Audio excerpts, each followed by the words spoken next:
2 tangos para el año que viene.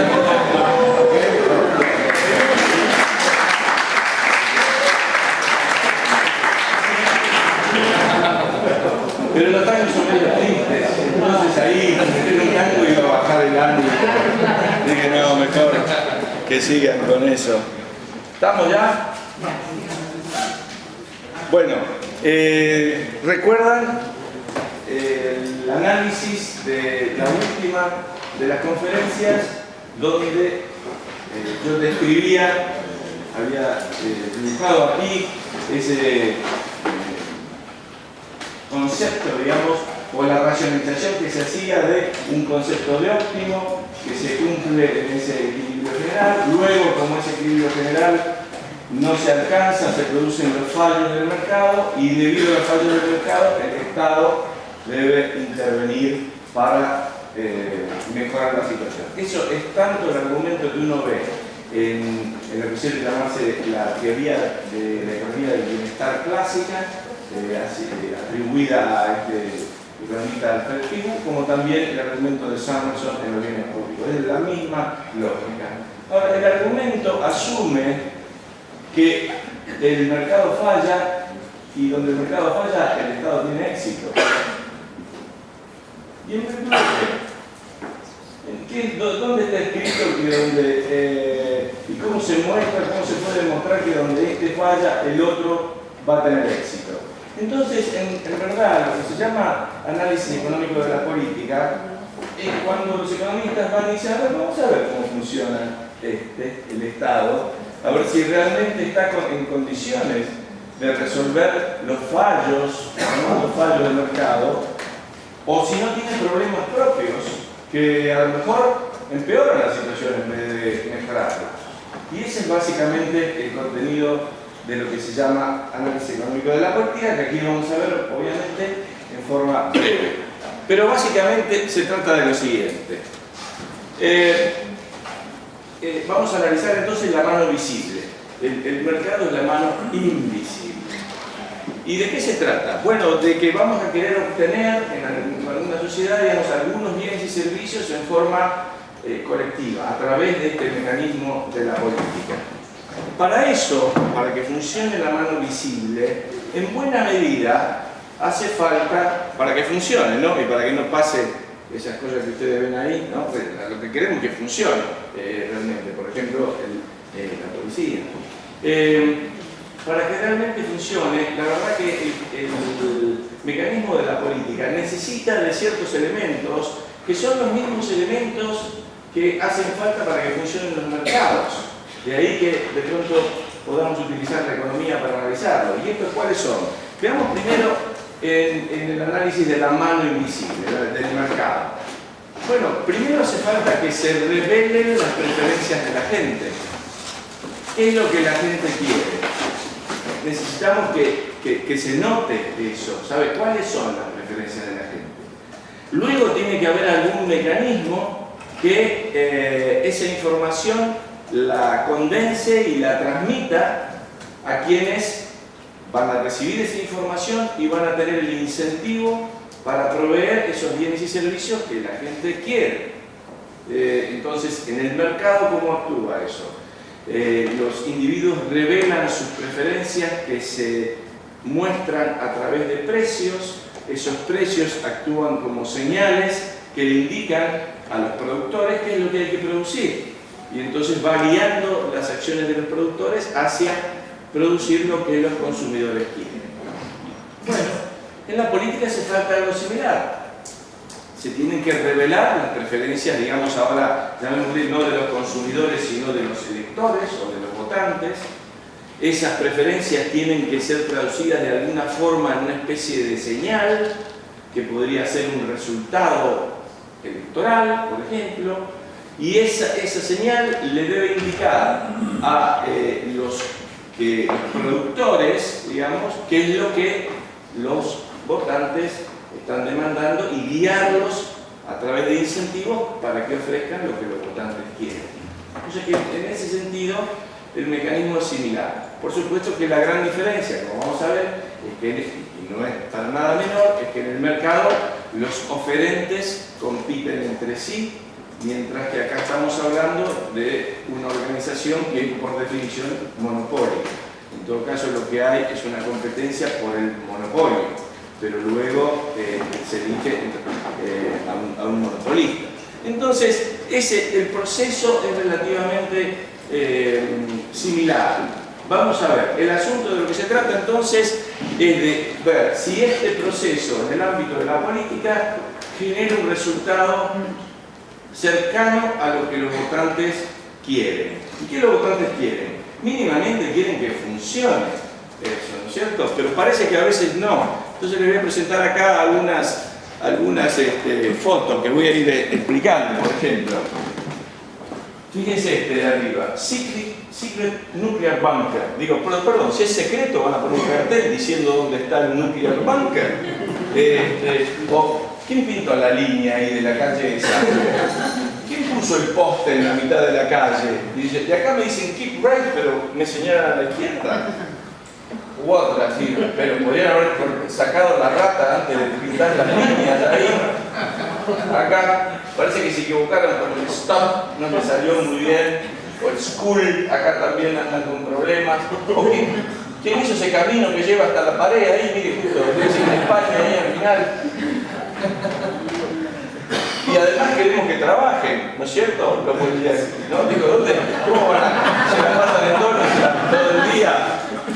Bueno, digamos, lo que queremos es que... Ahora, muy bien, el análisis económico de la política, y esto tal vez hay que aclararlo, parte de autores que han escrito sobre todo, en este caso en los Estados Unidos, y que han centrado su análisis en el funcionamiento de la democracia. Por lo tanto, como vamos a ver algunos aspectos que son realmente críticos de la democracia, vale aclarar por anticipado, y sobre todo esto debo aclararlo muchas veces en países que hemos tenido turbulencias en ese sentido, de que se trata de un análisis de la democracia, pero en el sentido de esta frase de Winston, conocida frase de Winston Churchill, ¿no? Que voy a leer. Muchas formas de gobierno han sido ensayadas y lo serán en este mundo de vicios e infortunios. Nadie pretende que la democracia sea perfecta o omnisciente. En verdad se ha dicho que es la peor forma de gobierno, excepto por todas las otras que han sido ensayadas de tiempo en tiempo. Es decir, Churchill está diciendo, miren, no es perfecto, ¿ok? Pero por el momento es lo que tenemos. No se nos ha ocurrido algo mejor.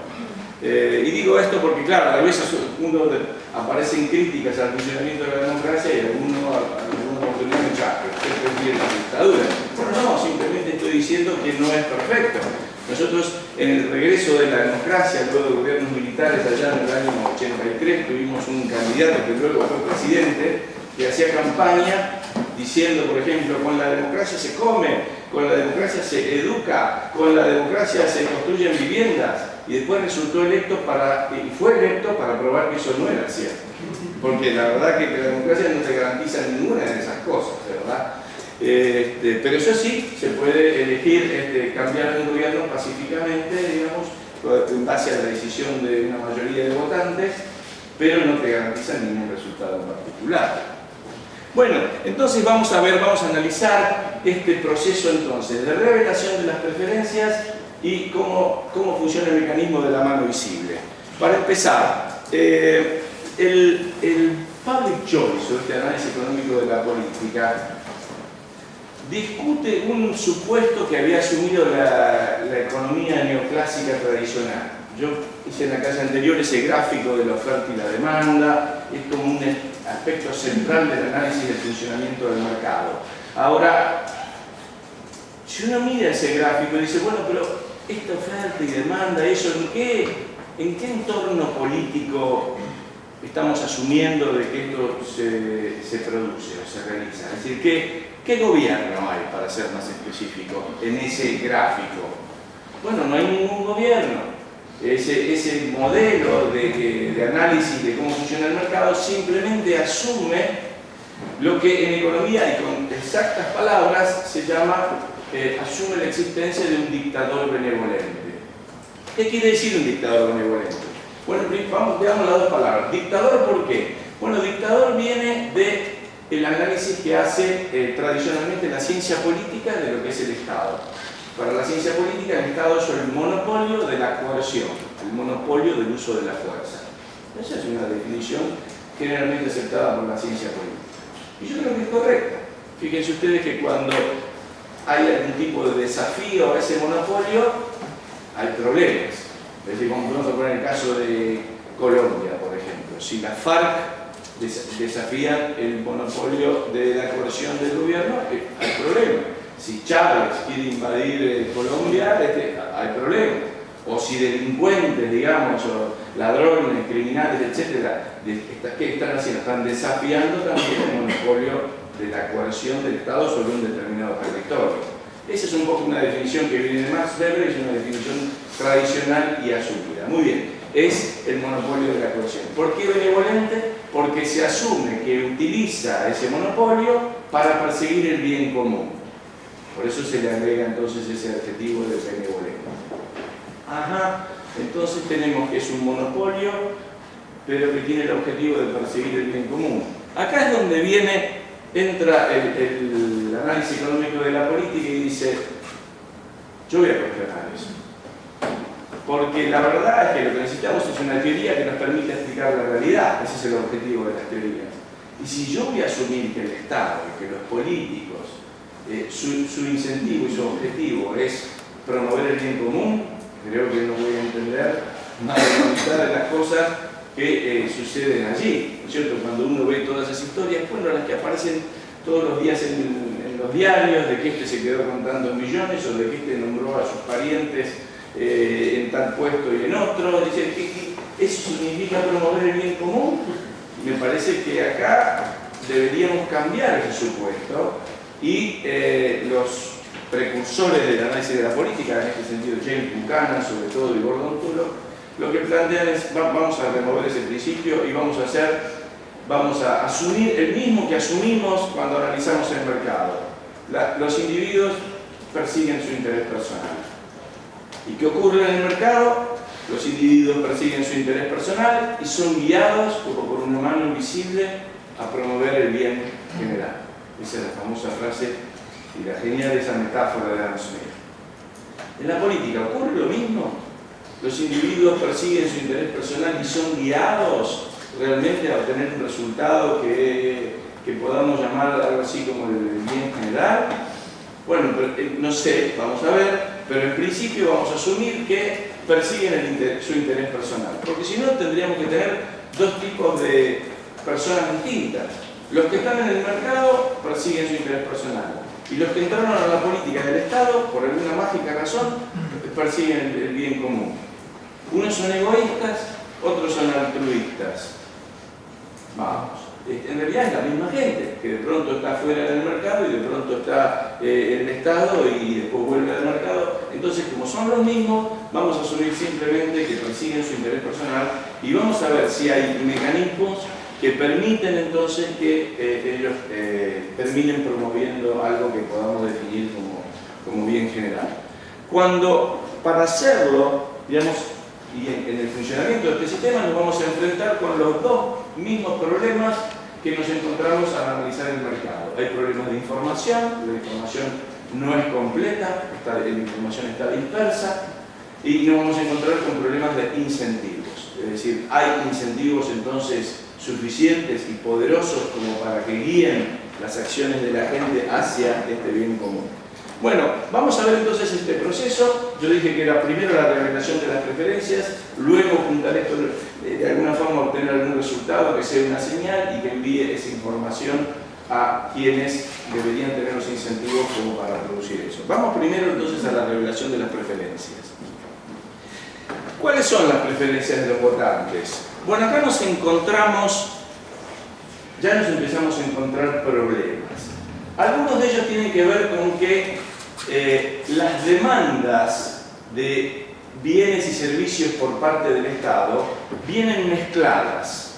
Vienen mezcladas entre aquellos que podríamos llamar en general bienes públicos, bienes para todos, vienen mezcladas con muchas que son en realidad bienes privados, es decir, que benefician a unos pocos. Y la verdad es que es muy difícil separar unos de otros.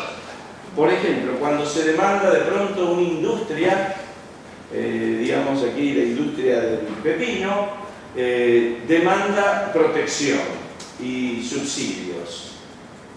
Claro, si yo lo digo así, aparece claramente como que ellos están queriendo tener algo que los beneficie a ellos solamente, no necesariamente al resto de la sociedad.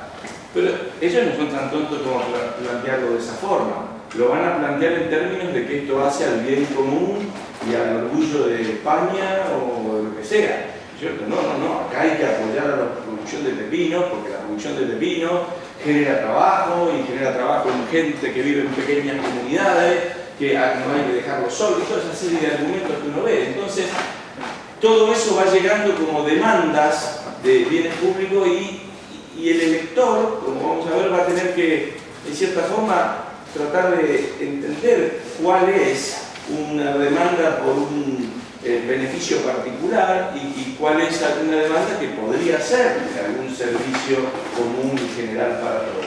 Pero todo esto viene mezclado y se hace difícil. Luego, cuando se demandan servicios públicos también, los costos son difusos y son difíciles de evaluar. Los pagos que uno hace por los servicios públicos poca relación tienen directa con el servicio que realmente uno está ofreciendo. Es decir, por ejemplo, uno va aquí a un restaurante y la cuestión es fácil. Uno mira el menú, ve los precios y después le llega exactamente una cuenta, tiene que sacar la billetera y pagar en ese momento. El costo de esa cena está claro. Pero no es lo mismo pagar en ese momento y sacar la billetera, por ejemplo, que cuando a uno le llegan todas las cuentas en la tarjeta de crédito, ¿no? Uno paga con la tarjeta de crédito, la sensación de que gastó ya no es tan directa, no lo saqué. Está bien, me va a llegar a fin de mes, pero es una vez por mes. Pero así todo, por ejemplo, cuando uno paga los servicios del Estado, no recibe ni una sola cuenta mensual y además lo paga por cantidad de caminos que uno ni siquiera conoce. Digamos, son impuestos que son directos, indirectos, hay aranceles a las importaciones, es decir, cuando uno tiene que hacer la cuenta de cuánto me cuesta realmente a mí los servicios del Estado, es una cuenta imposible de hacer, ¿no? Porque si cada uno de nosotros se pone en este momento a tratar de evaluar cuánto está pagando, yo les puedo asegurar que no llega, se pasan meses tratando de hacer esa cuenta y no llega a un número realmente de saber cuánto le cuesta los servicios que obtiene el Estado. Entonces, la verdad que son costos muy difusos. A mí me dicen, este programa, se está proponiendo este nuevo programa público, ¿cuánto me va a costar a mí? No tengo la menor idea, ¿cierto? Entonces, tomar decisiones, ahí ya es muy distinto a eso, a que cuando tengo que pagar este vino o este otro vino en el supermercado, donde veo el precio claramente y donde sé que en ese momento voy a tener que pagar. Entonces ahí ya eso plantea problemas porque todas estas cosas vienen juntas por un lado y muy borrosas y nebulosas. Pero además, y acá viene uno de los puntos centrales que ha desarrollado el Public Choice, parece que no hay incentivos tampoco para que el votante esté informado realmente sobre estas cuestiones. ¿Por qué? El argumento es el siguiente, y es que un votante no determina el resultado de la elección, porque digamos, ¿cuántos votantes hay? ¿Cuántos votantes hay en España, por ejemplo? 15 millones, ya. Bueno, vamos a suponer una elección nacional. Bueno, mi voto es 1 entre 15 millones. La verdad que no determina el resultado. Va a haber un gobierno al margen de por quién yo vote. La única forma en la cual mi voto definiría la elección sería si hubiera un empate exacto, 50 y 50, y a mí me tocara votar en ese momento y dijera A o B. En todo caso, ahí sí yo decido la elección, pero la verdad es que si no voy a decidir realmente nada. Y si ese día me enfermé y no fui, la verdad que el resultado básicamente va a ser el mismo. Entonces, la vinculación entre mi decisión y el resultado que obtengo es muy débil. cuando yo voy al supermercado y voy viendo vinos, entonces voy diciendo este de Rioja, este de Lanzarote, y yo tomo una decisión y la consecuencia de esa decisión está directamente vinculada. Si yo elegí mal, no le presté atención a qué estaba eligiendo, de pronto puedo terminar con un resultado malo cuyas consecuencias recaen en mí. Me llevé este vino que era a lo mejor muy caro para lo que resultó ser, pero el único que carga con esas consecuencias soy yo. Pero en el caso del voto, va a haber un resultado al margen de por quién yo vote. Por lo tanto, ese vínculo tan directo que existe en el supermercado, acá no existe. Va a haber un gobierno al margen de lo que sea específicamente mi voto. Entonces el public choice dice que eso lleva a que el votante sea racionalmente apático. ¿Para qué? Para estar informado. Es decir, no le va a interesar mucho estar informado, porque no tiene ese incentivo. Entonces, además estar informado implica costos, significa comprar diarios, comprar revistas, ver programas de televisión de debate político cuando uno podría estar viendo el partido o podría estar viendo esos concursos del cantante de la nueva estrella naciente de España, ese tipo de cosas, y la verdad que voy a poner al debate entre estos dos. Si igual yo no voy a estar, nada, por eso mejor veo el partido y listo. Es decir, hay un débil incentivo de pronto para estar informado. Ese es un punto que ya entonces pone duda respecto a esa revelación de preferencias, porque por un lado vimos antes que los temas venían mezclados, turbios y son complejos, y por otro lado tenemos votantes que no están incentivados realmente a informarse sobre esos temas. Entonces, ¿cómo es esto de la revelación de las preferencias? No es de extrañar, y esta teoría dentro de todo parece buena para ello, de que el candidato normalmente no apele a la razón del votante, sino que, porque sabe que no la está usando en ese momento, sino que apele a sus sentimientos.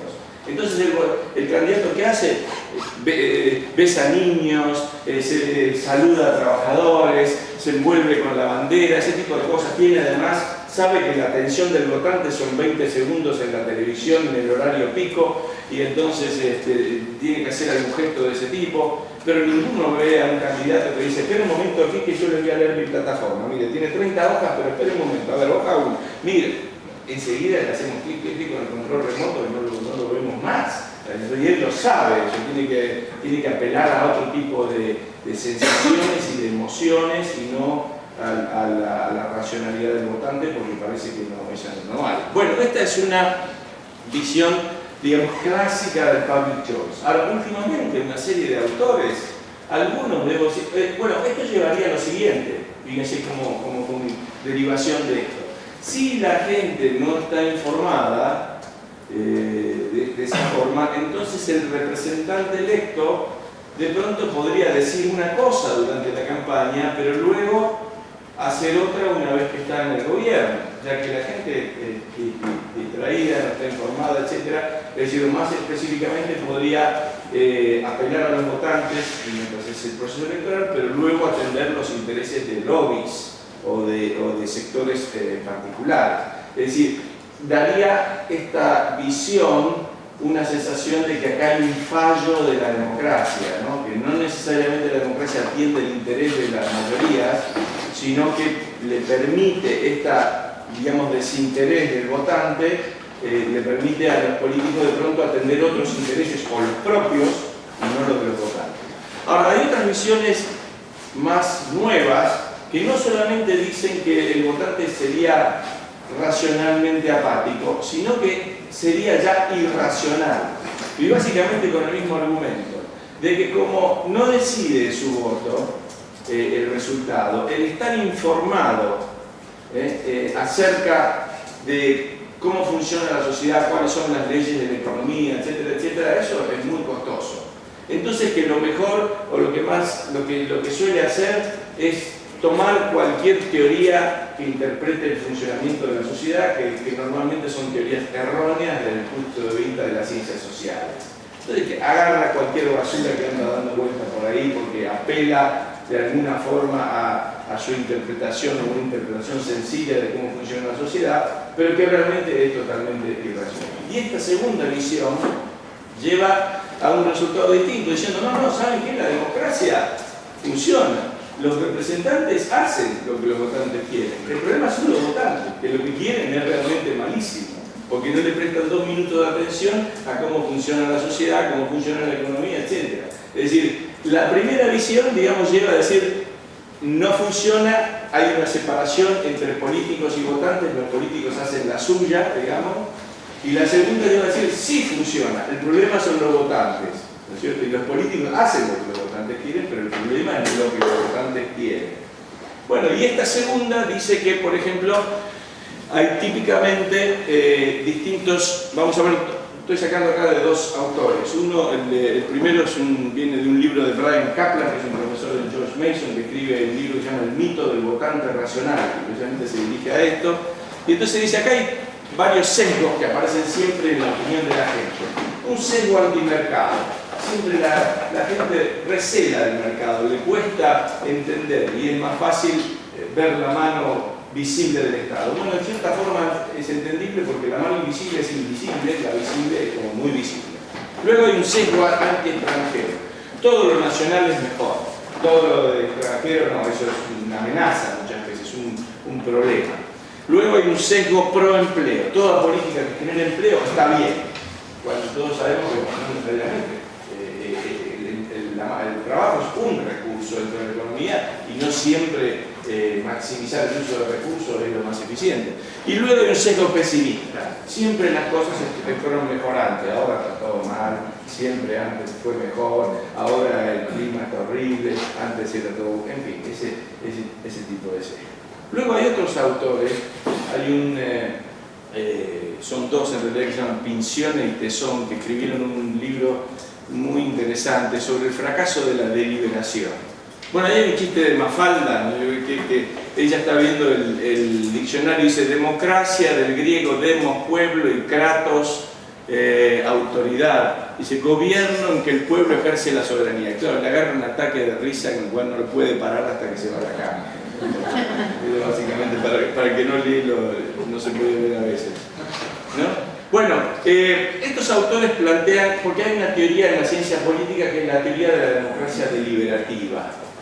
Y esta teoría dice que las decisiones que se toman en democracia se justifican en tanto y en cuanto ha habido una deliberación entre las distintas partes en la democracia y que eso es lo que justifica el contenido de las políticas democráticas, sin importar cuáles estas sean en última instancia. Es decir, su argumento es en tanto y en cuanto se hayan deliberado, está bien, ¿no es cierto?